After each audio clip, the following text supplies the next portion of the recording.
All right, here we go. Episode 3 of Sideline Savants. I'm here with my co host, my better half, not better half, but hey, it's 2024. We can be better halves. It's all good.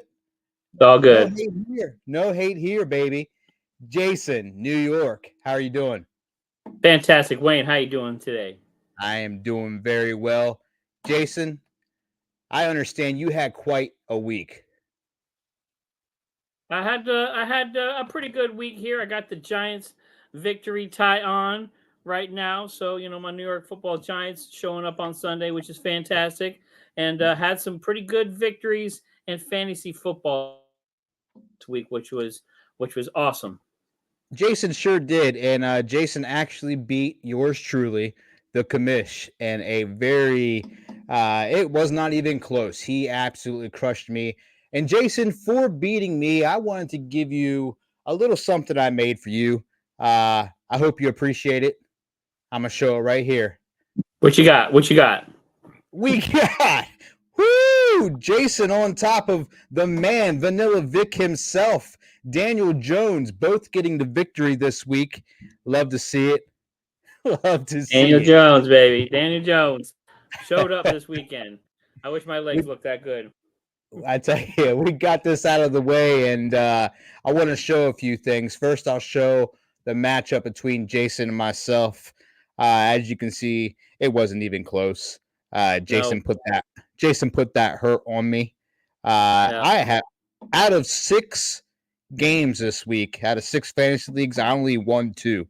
I had a rough week myself. That's the first one. Let's see another one. Check this out. What Yeah. a victory. Yeah, just squeaked it out. I tell you what, fantasy football owners, when you win by less than a point, there is no better feeling. And yes, fantasy owners, when you lose by less than a point and you wake up the next morning praying for that stat correction, there is no worse feeling because you're look at your bench and you go, man, who could I have started? Who could I put out there to get me one more stinking point? So yeah, to lose by less than a point definitely hurts in fantasy football. You stew on that all week. I'd actually rather get blown out. It's easier to get over than it is to lose by like half a point. So I'll take the other side of the coin. I like those victories. I went 3-1 in my fantasy leagues this weekend, so definitely good weekend for New York. I love it. I'm hoping to continue the trend and keep it moving forward. We got one more to show you. One more victory for New York. Another. Look at that. Yeah, Oh, yeah. 3-0 in that league. They I am say the if it commissioner in lasts. that league too. Yep, that's good stuff right there, man. Just eked by. No thanks to um, Trevor Lawrence, who I had in that game, who literally only scored points, but lucky enough I got those 3 points from him. Just put me over the top. But Trevor Lawrence, you're dead to me. Jason, they say if it lasts more than 5 hours, you should probably see a doctor. This is true. Well, That's true. speaking of very rare occasions, I want to transform to a new segment that we like to call Who? Who? Who? Who? All right. We saw some scores, crazy scores this week that we were not expecting. And fantasy football, as we always say, is a game of numbers. The first person who qualifies for who? We got to go Nick Vanette, tight end for the Tennessee Titans. Nick Vanette scored a touchdown on the 1 yard line.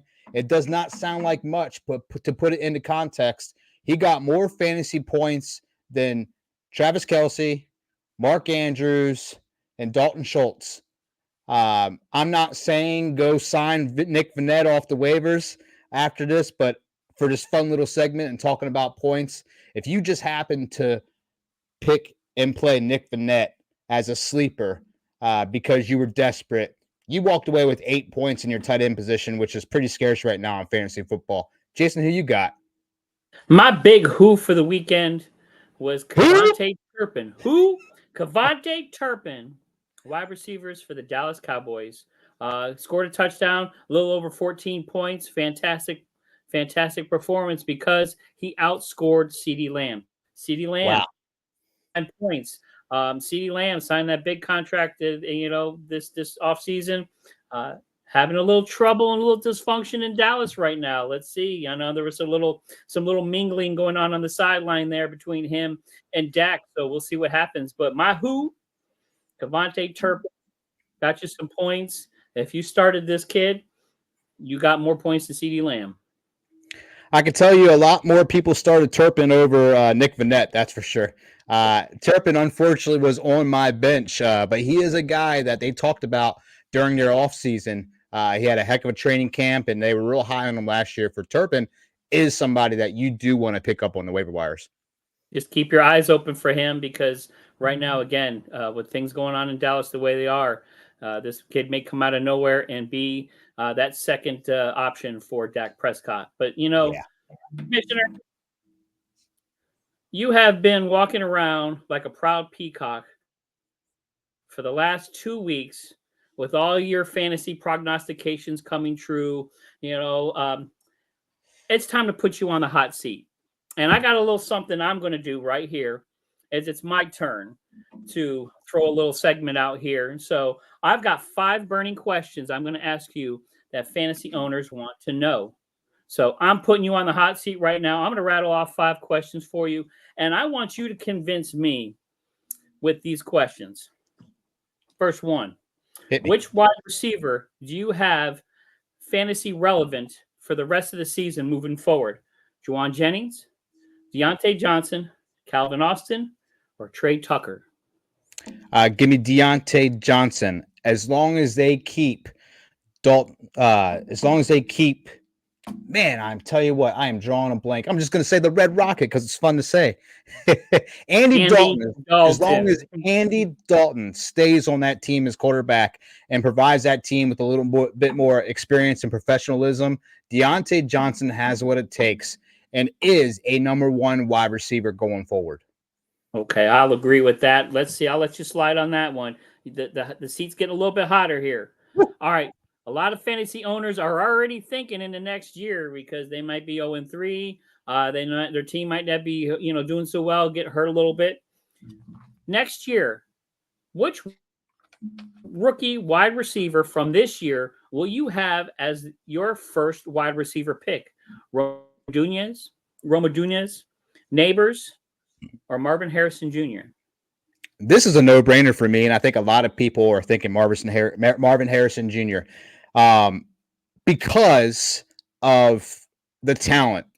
They say that he is a generational talent at wide receiver, but my pick is actually Malik Nabers, and I'll tell you why. Malik Nabers is on a team that does not have a whole lot of competition or anybody else to get that ball. Malik Nabers has scored 67 fantasy points in just 3 weeks.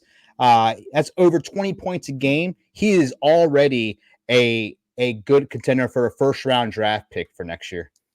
And I'll give you that. Not only being a Giants fan, but 28 points last week, catching his stride. Some of the unbelievable acrobatic spinning in the end zone, back to the wall catches he's been making. I'll give you that.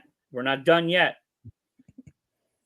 With all the injuries going on right now, Brock Purdy now a little banged up with the bad back.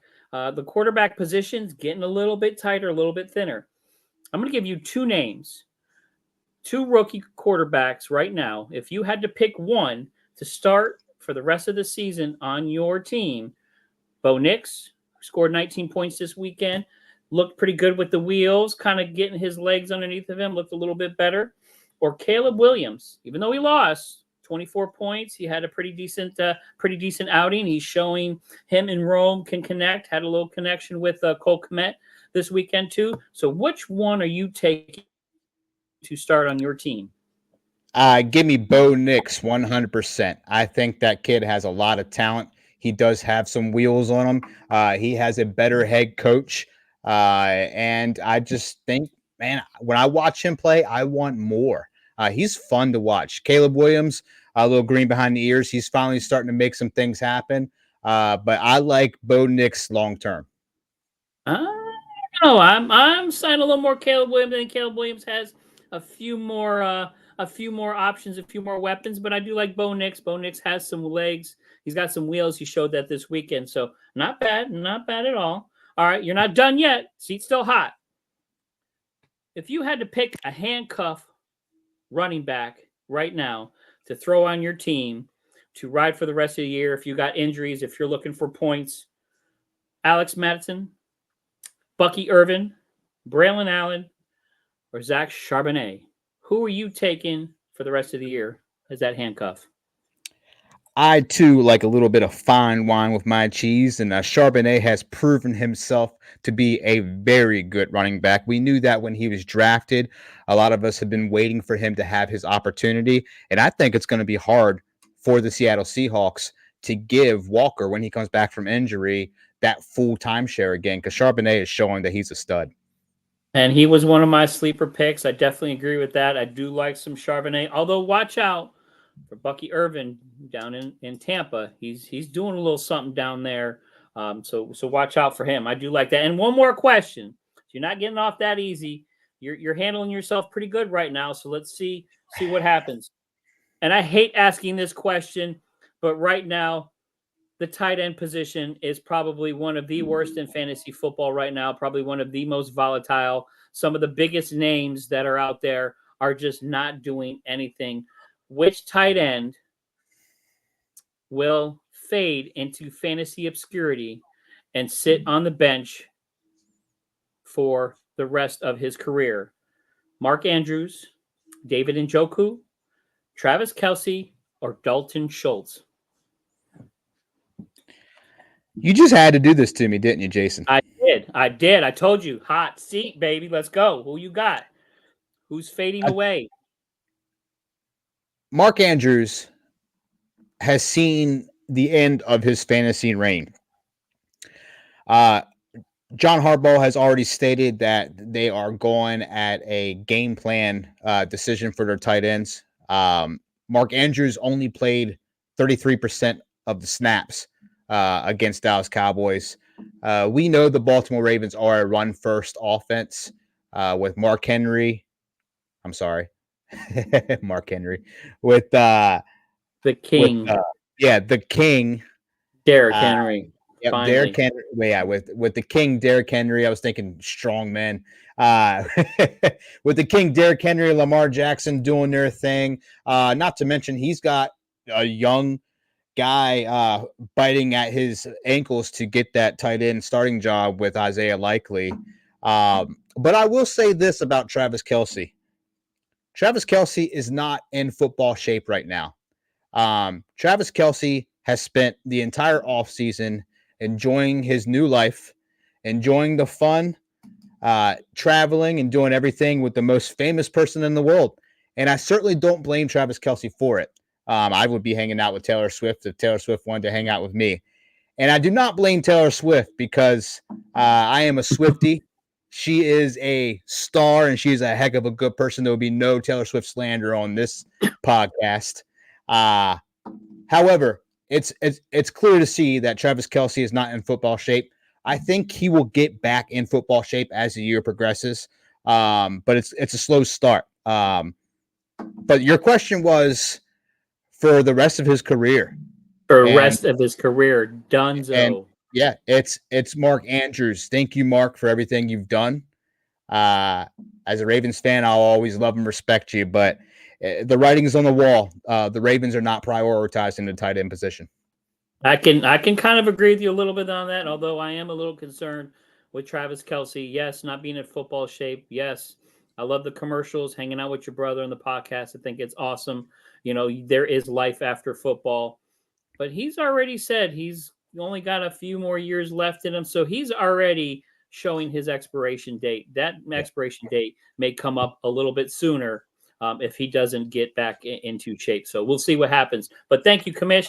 5 hot questions. You did very well. I appreciate it. Let's see. I think the fantasy owners will appreciate it too. Good job. All righty. We got that out of the way. Man, I'll tell you what, I am sweating a little bit, Jason. I'm not going to lie. But it was a heck of a lot of fun, and I love it. I love the off-the-cuff stuff. Let's go forward with the reason we're here every week. Let's do some start and sits. Jason, let's start with you. Quarterback position. Who is your must start? I got my notepad here. I want to make sure I'm ready. I always try to come prepared. I got somebody, again, that I want to start who showed me a little something this weekend, who I think is going to shock a lot of people coming up. My fantasy quarterback start this weekend is going to be none other than Mr. Daniel Jones against that woeful, awful, disenfranchised defense in Dallas. Daniel Jones has 600 passing yards already so far this year, 4 touchdowns. He's got a couple interceptions, but Daniel Jones is on his third coach. And I think with some stability in his coaching, he's got Malik Nabers, who, if you throw a bad ball, I think he's still catching the ball. Singletary is showing he's got some wheels.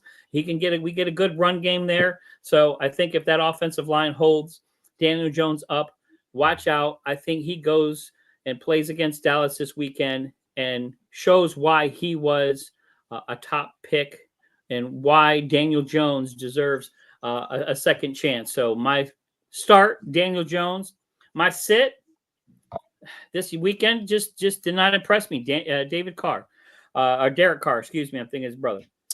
Derek Carr, only 11 points against an Eagles team that really didn't look inspired either. I don't think either team wanted to play football this weekend. But he's going against the Falcons team, and that Falcons team has a pretty good defense. So I think they're going to give him fits. I think Derek Carr, I think he's going to struggle this weekend. Sit Derek Carr. Jason, what a change of feelings that you have this week. I'll tell you, just a week ago or a while back, you were saying bury Daniel Jones in the back with Hoffa. And here you go, starting Daniel Jones. Get the shovel out, get him back out of the ground. Let's ride, baby. Let's go. That's all right. Yeah, I'll tell you what. That's an interesting pick, and I can't wait to see how that unfolds. I can tell you the Dallas Cowboy defense is a lot better pass defense than they are running defense. So we'll see. Well, that's a bold move, Cotton. Bold move. We'll see what happens. Hey, fantasy football takes bold moves. That's how you win. Hey, you won more than I did this week, so we'll see. My start at quarterback. What's that? Let's say who you got. My start at quarterback, I'm going Justin Fields against the Colts. The Colts cannot stop the run right now. They allowed Caleb Williams 17 points. They allowed, 17 points just a week before. Justin Fields has no problem running for touchdowns right now or throwing for touchdowns. I think he's going to do very well against that Colts defense. My must sit is Kirk Cousins against the Saints. The Saints allowed Dak Prescott 16 points and Jalen Hurts 12 points. There's no way Kirk Cousins is going to go in there and perform better than Dak Prescott or Jalen Hurts. So I would absolutely sit Kirk Thuggins himself. I definitely like that, especially with the Pittsburgh running backs being a little bit banged up. So I can see Fields using the wheels a little bit more. So I definitely like that pick. That's a good pick there, sir. We're going to switch gears to running back now. Jason, who you got running back must start? Well, right now, this team needs a little bit of a spark, and they have it in their backfield. Devon Achane for the Dolphins. He only had 8 points last week, played against a hard Seattle defense in the 12th. And I knew they weren't going to come out of there looking very good.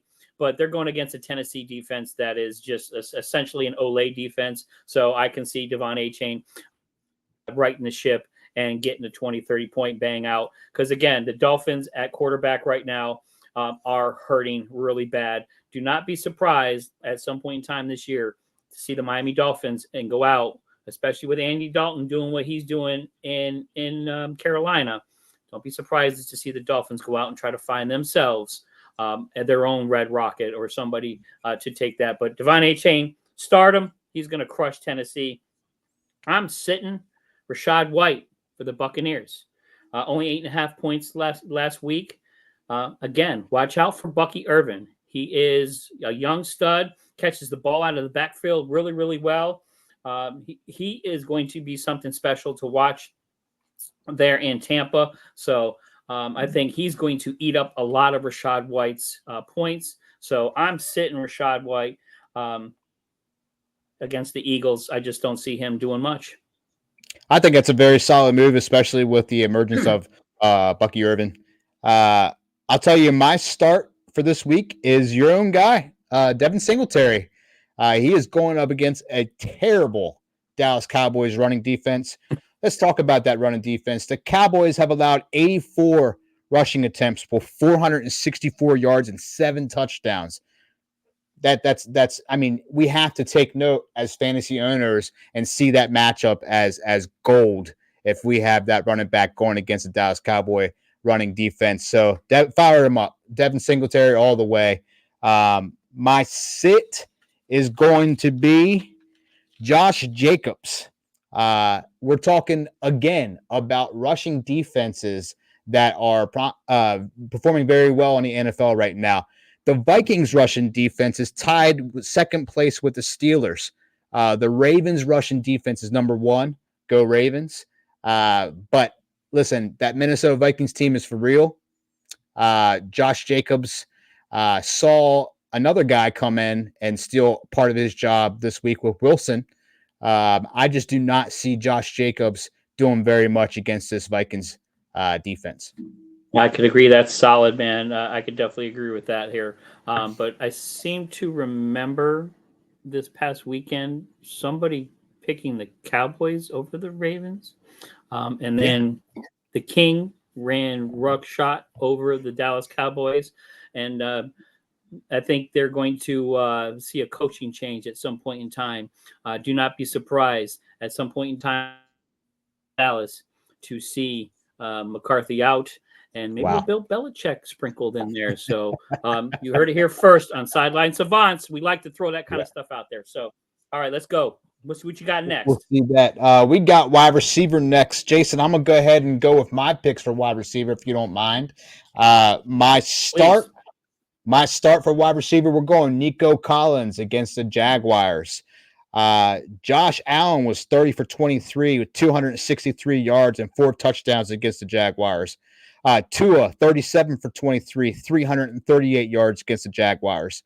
And they have a banged-up rushing game right now. The Texans have a banged-up rushing game. So look for C.J. Stroud to take advantage of this awful Jaguar defense and light up with Nico Collins. Sitting. I am sitting. Let me get my notes out here.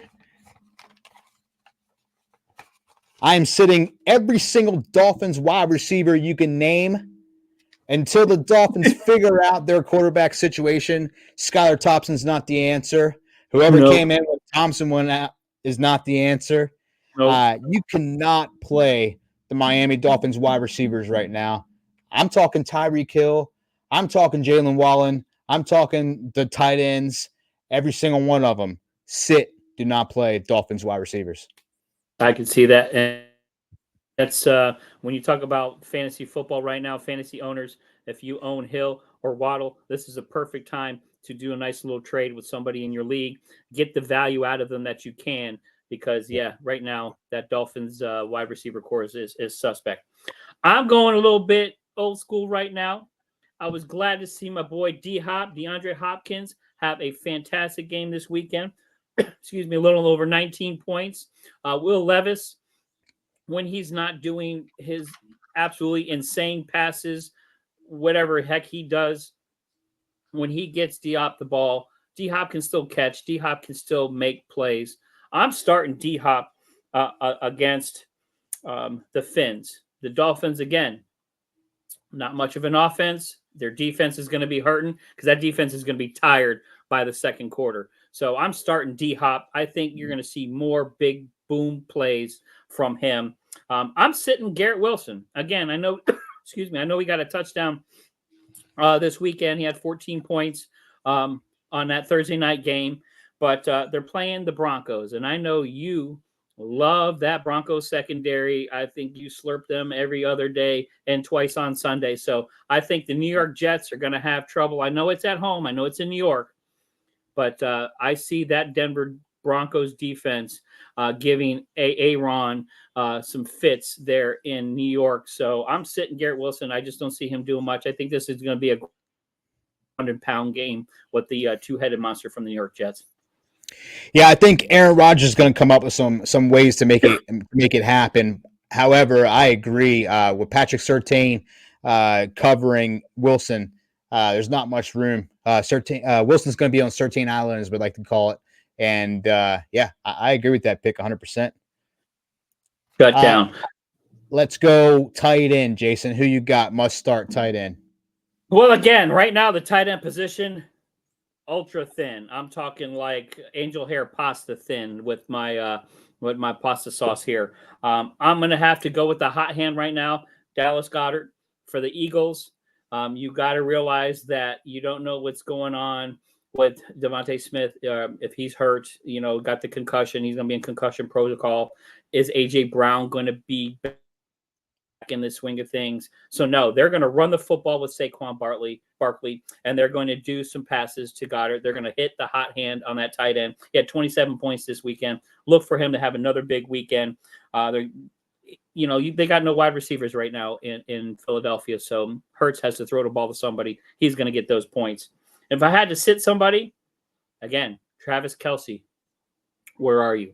Going against the Chargers. Chargers are a little banged up right now. Their defense is still halfway decent. But again, I think Travis Kelce is he's not playing football right now. I don't know if he's kind of just hanging out, waiting for, kind of to get closer to the playoffs and then kind of turn it on. But right now, fantasy points wise, he's not really doing anything. You see Rice, your boy there getting a lot of points.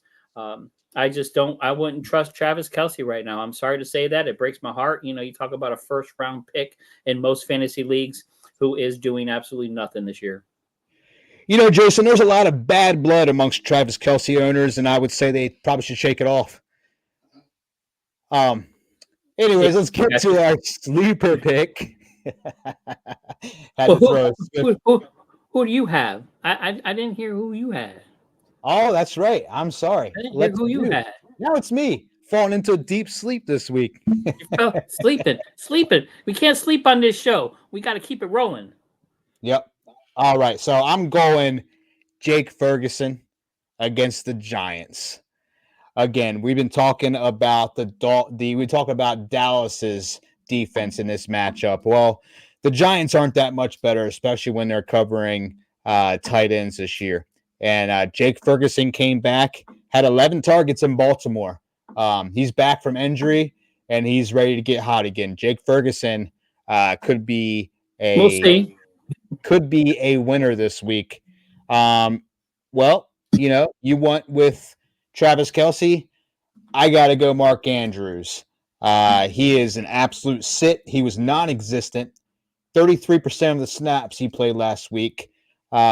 Look for the Ravens to, again, healthy dose of Lamar, healthy dose of Henry. I even like Zay Flowers to get a good bit of targets this week as they play the Bills, because let's be real, I think the Ravens are going to be playing from behind. They're not very good at that. But Mark Andrews, if there's going to be a tight end that's going to shine in Baltimore, we know it's going to be Isaiah Likely. Sit Andrews. I'll be honest with you. You saw me do it earlier today, Jason. I dropped Mark Andrews. I didn't even try to trade him. I just flat out let go of the guy. Bye-bye. Love you, Mark. He's not doing anything. Unfortunately, I think he is now forever going to be sitting on that waiver wire bench. Yeah, I don't see him, unfortunately, doing much anything. He may have one game left in him. I'm not going to count him totally out, but as far as fantasy owners, it's hard to trust him because, again, those goose eggs hurt, especially from the tight end position. Yeah, absolutely. I mean, you look at numbers and you look at the game logs of all these tight ends that are playing, and you can find a tight end that consistently gets you 5 or 6 points a week. But when Mark Andrews is throwing these 3 points, 0 points, one grab, 33% of snaps. Just can't trust him. Not gonna do it, man. Not gonna do it. All right. So I know it's getting past your bedtime. So let's get to sleeping a little bit here. Let me help you out with that here. So who you got this weekend as your sleeper pick, Mr. Proud, the Commish, hot seat, took all them questions. Who you got? Who do the fantasy owners need to listen to and watch for this weekend? All right. My sleeper is Tutu Atwell. The Rams wide receiver. He has an elite skill set that has been ignored for many years because of other gentlemen on that team, whether it's Puka, whether it's Cooper Cup. Tutu has the speed to get down the field for those game-winning scores. I think Tutu Atwell can see some good fantasy numbers as a good sleeper pick, good flex spot position. I think that's an excellent pick, especially again the Rams. No Puka Nacua, no Cooper Cup. Someone's got to catch the ball. I can definitely see that. Great pick. My sleeper, again, deep sleeping because I love to sleep. Rashawn Johnson for the Chicago Bears, running back. Exactly. Who? I love it. Look, listen. Swift has not looked very good. In fact, his point totals have dropped over the last couple of weeks, 8 points to 6 points last week. Rashawn Johnson, a little over 10 points last weekend. He showed a spark, and I think he gelled really well with Caleb Williams. So watch Rashawn Johnson. He had 12 touches for 62 yards this past weekend. So watch him be that guy in Chicago, especially when they need that spark with Caleb Williams at quarterback. So he's my sleeper pick. I know right now, again, running back getting a little thin out there, a lot of injuries, but he's going to be a guy. If he breaks one, he gets you 17 points. I think he's going to be double-digit points no matter what. Just I don't trust Swift right now. He is not playing very well, and just book that. Rashawn Johnson, my deep, deep sleeper. Jason, I actually agree with that. I joke and I put that who in there, but you're 100% right. Rashawn Johnson was somebody that I was high on last season. Unfortunately, he didn't get the opportunities. And it's his time now with Swift on the field performing like he's performing. He's done practically nothing for the Bears. I believe Rashawn Johnson is definitely going to be that guy going forward. Jason catches the ball out of the backfield a little bit better. So yeah, that's absolutely. Be a good pick. As always, it's been real. That concludes episode 3 of Sideline Savants. I want to thank all of our viewers for coming and watching us and giving our podcast some time. For 2 weeks straight, we have been the #1 show on Boom Broadcasting, and we're not letting that go. We're going to come back each and every week to entertain with you guys, talk about fantasy football, hit you with some starts and sits, and have some fun along the way. So, Jason, once again, thank you for coming. Thanks for hanging out with me. We'll see you all next week, and I'll leave you with this one last time. I love it. Thank you, Wayne. I'll take that victory, the Giants' victory tie. I hope to wear it again here, too. Let's go, Danny Dimes. It's a pleasure, Wayne. Thank you all for watching Sideline Savants. Again, 12 p.m. on Wednesdays, man. Hit us up, like, subscribe. Let's go, man. We appreciate it. Comments, questions, send our way. Maybe we'll read them on air. Peace. And that's a wrap.